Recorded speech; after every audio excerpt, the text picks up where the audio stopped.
अस्सलामुअलैकुम, welcome to my YouTube channel. I hope you all are guys well. उम्मीद करता हूँ आप सब खैरियत से होंगे और मज़े में होंगे। मेरी बात करें तो मैं भी बिल्कुल ठीक हूँ, खैरियत से हूँ और मज़े में हूँ। इस टाइम मैं कर क्या रहा हूँ, इस टाइम आपका भाई आप लोगों के लिए वीडियो शूट कर रहे हैं। अगर टाइम की बात करें तो इस टाइम हो गया दोपहर के 3:45 और बाहर अगर मौसम की बात करें तो मौसम आप लोग देख सकते हैं कितना ही खूबसूरत मौसम हो चुका है। लेकिन कभी जो है छाँव हो जाती है, कभी जो है धूप पड़ जाती है। ठीक है, तो अब देखें पंखे की जो स्पीड है वो थोड़ी स्लो हो चुकी है क्योंकि पंखा जो है वो सोलर पे है और बाहर जो है वो देख सकते हैं थोड़ा झड़ सा बन रहा है। तो जैसे ही धूप थोड़ी कम होती है पंखे की जो रफ्तार है वो कम हो जाती है। तो देखो यार, मैं आप लोगों के लिए कितनी मेहनत के साथ वीडियोस शूट करता हूँ, लेकिन आप लोग जो हो चैनल को सब्सक्राइब नहीं करते। I don't know why.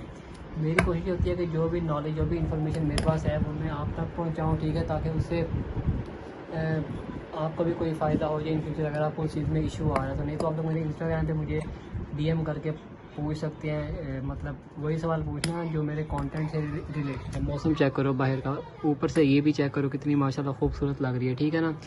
तो एनीवेज वेलकम बैक हो गया अनदर वीडियो के अंदर। अगर अभी तक आप लोगों ने मेरा चैनल सब्सक्राइब नहीं किया हुआ तो सब्सक्राइब करके बेल आइकन को दबा दें ताकि कोई भी वीडियो पोस्ट करो सबसे पहले आप तक पहुँचे। तो आज हम लोग डिस्कस करने वाले हैं कि गाड़ी जो है वो क्यों मिसिंग करती है। ठीक है, अब इसकी जो एक सबसे बड़ी रीज़न है वो है फ्यूल पम्प की। अब मैं आपको ज़रा अपना एक जो है ना वाक़या वो सुनाता हूँ। हमने अपनी गाड़ी में फ्यूल पम्प डलवाया नया, ठीक है, लेकिन वो था चाइनीज़ वाला। तकरीबन हमें अराउंड अबाउट 1900 का वो पड़ा, 500 रुपया फिटिंग वाला, तकरीबन 2500 का खर्चा आया उस पर। ठीक है, तो तकरीबन 2 माह के अंदर अंदर ना वो मसला करने लग गया। ठीक है, क्योंकि वो जो था चाइना का था और जो है उसमें ख़राबी आ गई। और दूसरी मेन रीज़न ये भी होती है कि जो फ्यूल होता है, फ्यूल आजकल ना कुछ लोग होते हैं जिनका फ्यूल सही नहीं होता, उस वजह से भी इस चीज़ में इशू आ सकता है। ठीक है, तो मैं तो ये प्रेफर करूँगा कि आप लोग जो है ना किसी अच्छे फ्यूल पम्प से पेट्रोल डलवाया करें और इस तरह डलवा लिया करें। अगर टैंकी फुल करवानी है ना तो आप लोग हाफ़ जो है हाई ऑक्टेन और हाफ़ जो आप लोग लो डलवा लिया करें। ठीक है, उससे ये होगा कि गाड़ी की जो परफॉर्मेंस है वो भी थोड़ी सी बेस्ट रहेगी, गाड़ी जो है ना अपने आप को पकड़ में रखेगी। ठीक है, दूसरा ये कि अब हुआ क्या, हम लोग जब लॉन्ग रूट का सफ़र कर रहे थे ना तो पहले तो बिल्कुल ठीक चल रही थी। ठीक है, फिर एकदम ना ये मतलब कि मिसिंग करने लग गई, गाड़ी जो है बंद हो गई। तो पहले तो हमें समझ नहीं आया कि ये क्या हो रहा है। ठीक है, हमने फिर इलेक्ट्रिशियन वाइज ना इसको हमने रेस के साथ देखा। ठीक है, रेस इसकी सही है, ठीक है, रेस पकड़ भी सही रही थी, गाड़ी स्टार्ट भी पहले सेल्फ पे हो रही थी, लेकिन इशू क्या समझ नहीं आ रहा था। फिर हम लोग चले गए इलेक्ट्रिशियन के पास। उसने फिर बताया कि उसने मेरे से एक दो सवाल किए, मैंने वो बताया। तो उसने बताया कि इसका जो फ्यूल पम्प है ना वो जब गर्म हो जाता है ना तो फिर जो है ना वो फ्यूल जो है ना वो आगे सप्लाई करना बंद कर देता है। तो आप लोग जो बेहतर ये है कि आप लोग ना इसका जो फ्यूल पम्प है वो नया डलवा लें। तो एनीवेज हमने जो फिर है ना इसका फ्यूल पम्प नया डलवा लिया, काम नहीं डलवाया।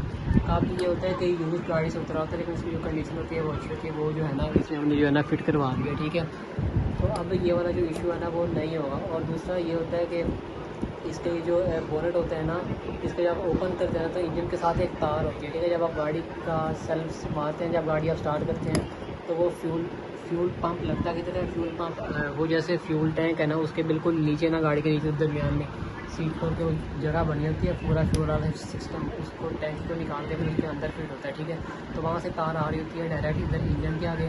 जब सेल्फ मारते हैं तो वो वहाँ से जो फ्यूल है वो डायरेक्ट सप्लाई करता है उसको इंजन तक। ठीक है, कभी कभार तो ऐसा भी होता है कि अगर वो लीक हो जाए, ठीक है, तो पाइप लीक हो जाए तो वो हमें बाद में ना नया डलवाना पड़ता है। ठीक है, तो ये भी एक इशू आ सकता है। ठीक है, जिसकी वजह से ना हम लोग मिसिंग वाला जो फेज़ है उससे गुजर सकते हैं।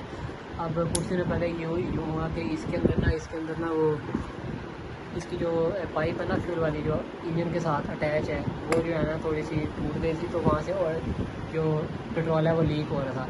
अब एक मज़े की बात यह है कि जब आप गाड़ी बंद कर देती है ना, फिर जो ज़ाहिर बात है जो फ्यूल आ रहा होता है वो सप्लाई होना बंद कर देते हैं, फिर जो है नहीं लीक होता। लेकिन जैसे ही आप लोग सेल्फ मारोगे तो फ्यूल तो आएगा पीछे से, तो वो वहाँ से लीक हो रहा होगा। तो वो पाइप भी आप लोग चेंज करवा दोगे तो उससे काम चलेगा। ठीक है, ये एक वजह है जो कि फ्यूल पम्प की वजह से ना गाड़ी जो है वो मसला कर सकती है। ठीक हो गया है। बाकी होप्स हो कि आपको मेरी ये डिटेल वीडियो पसंद आई होगी। अगर आई है तो मेरी वीडियो को सब्सक्राइब करें, बल्कि वीडियो के मेरे चैनल को सब्सक्राइब करके बेल आइकन को दबा दें। ठीक है, बाकी अगर फ्यूल पंप की प्राइस की बात करें तो अगर आप लोग कोई लेते हैं यूज़ मतलब काफ़ी, तो वो मिलते हैं आप लोगों को तकरीबन 2500 3000 तक मिलता है कंटस का। ठीक है, उसके अलावा अगर आप लोग न्यू लेते हैं, न्यू का फ़ायदा नहीं है क्योंकि वो ख़राब हो जाता है। ठीक है, और कोशिश यही करें कि फ्यूल भी उसमें अच्छा इस्तेमाल करें, ठीक है, क्योंकि फ्यूल कुछ पंप ऐसे भी होते हैं जिसके फ्यूल में डस्ट होती है तो उसकी वजह से ख़राब हो सकता है। तो मिलते हैं नेक्स्ट वीडियो में, तब तक के लिए अपना ख्याल रखें।